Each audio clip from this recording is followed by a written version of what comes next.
ഇന്ന് നമ്മുടെ റോസാ ചെടികൾക്ക് വേണ്ടിയിട്ടൊരു പുതിയൊരു വളക്കൂട്ടാണ് ഇട്ടത്. ഗാർഡൻ ഗോൾഡ് എന്ന് പറഞ്ഞിട്ട്.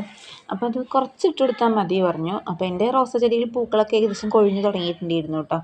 ഏകദേശം അല്ല, എല്ലാം കഴിഞ്ഞിട്ട് വെട്ടി കൊടുത്തതായിരുന്നു. അപ്പോൾ ഒക്കെ ഒന്ന് അതിൻ്റെ ചോടൊക്കെ ഒന്ന് ഇളക്കി കൊടുത്തു. എന്നിട്ട് അതിലേക്ക് കുറേശ്ശെ ഇട്ട് കൊടുത്താൽ മതി പറഞ്ഞിട്ടോ. അപ്പോൾ ഞാൻ ചട്ടീൻ്റെ അരൂരിക്കാക്കിയിട്ട് മണ്ണൊക്കെ ഒന്ന് ജസ്റ്റ് ഒന്ന് മാറ്റി കൊടുത്തിട്ട് അവിടെ ഇങ്ങനെ തട്ടി കൊടുക്കാൻ വിചാരിച്ചു കേട്ടോ. അപ്പോൾ അത് നിറയെ പൂക്കളുണ്ടാവും എന്നൊക്കെ പറഞ്ഞിട്ടാണ് ഞാൻ അത് വാങ്ങിയത് കേട്ടോ. എന്താവും റിസൾട്ട് എന്നൊന്നും അറിയില്ല. ഞാൻ ആദ്യമായിട്ടാണ് ഈ ഗാർഡൻ ഗോൾഡ് എന്നൊരു വളം ഇട്ട് കൊടുക്കുന്നത് കേട്ടോ. അപ്പോൾ റിസൾട്ട് എന്തായാലും ഞാൻ കാണിച്ചു തരുന്നുണ്ട് കേട്ടോ. ഇപ്പോൾ ഏകദേശം ഒന്നിൽ മാത്രമേ മൊട്ടുള്ളൂ കേട്ടോ. ബാക്കി ഒന്നിലും മൊട്ടൊന്നുമില്ല. ഇനിയിപ്പോൾ എന്താവും എന്നറിയില്ല. പിന്നെ മുട്ടത്തോടെ ഏകദേശം പൊടിച്ചൊക്കെ ഇട്ട് കൊടുത്തിട്ടുണ്ട്. അപ്പോൾ ഇതും ഒന്ന് ചെയ്ത് നോക്കാൻ വിചാരിച്ചു. ഏകദേശം ഒരു 108 രൂപയാണ് കേട്ടോ ഈ ഒരു പാക്കറ്റിന്. നമ്മുടെ വീട്ടിലെ എല്ലാ റോസാ ചെടികൾക്കും ഇട്ട് കൊടുത്തിട്ടുണ്ട് കേട്ടോ.